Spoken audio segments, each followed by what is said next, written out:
Okay. చాలా great అండి హ్మ్. యాక్చువల్‌గా. అంటే లైక్ ఇలా ఫిషెస్‌ని స్టార్ట్ చేసి అది కూడా ఇంత పెద్ద 13 అక్వేరియంస్ ఇంట్లోనే పెట్టి ఇదంతా చాలా గ్రేట్ థింగ్ యాక్చువల్‌గా. ఆ! అవును మీకు ఇలా చేస్తున్నారు కదా! వాటిని అంటే క్లీన్ చేయడము అవన్నీ కొంచెం ప్రాబ్లమ్ అవుద్ది కదా! ఎలా ఫేస్ చేస్తారు? లేదు. అంటే ఎక్స్‌పీరియన్స్ బట్టే మనకేదైనా. ఎక్స్‌పీరియన్స్ కొంచెం గెయిన్ చేసుకున్నామంటే అది ఆ ఎక్స్‌పీరియన్స్ వల్ల మనకు వర్క్ లోడ్ తగ్గిపోతుంది గదా! సేమ్ టైమ్ అదేలాగే నాకంత స్ట్రెస్ అనిపిచ్చదు. కొంచెం నీట్‌గా అయిపోతుంది అది. ప్రాబ్లమ్ లేదు.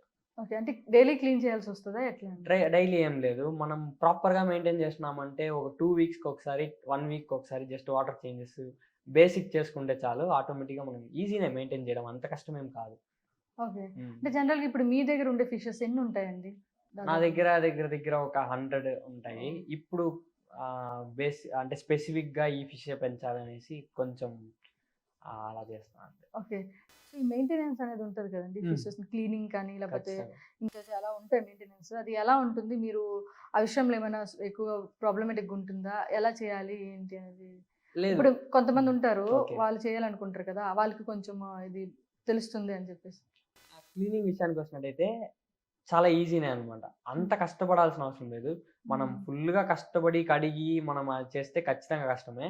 స్టార్టింగ్‌లో నేను కూడా ఫేస్ చేసిన. కానీ ఇప్పుడు మారను కొంచెం నీట్‌గా ఎట్లా చేయాలా ఏమనేసి కొంచెం హ్యాక్స్ నీట్‌గా ఒక 50% ఎంతవరకు చేయాలో మనకి యూజ్ అవుతుందో అంతవరకు మాత్రం చేస్తాను.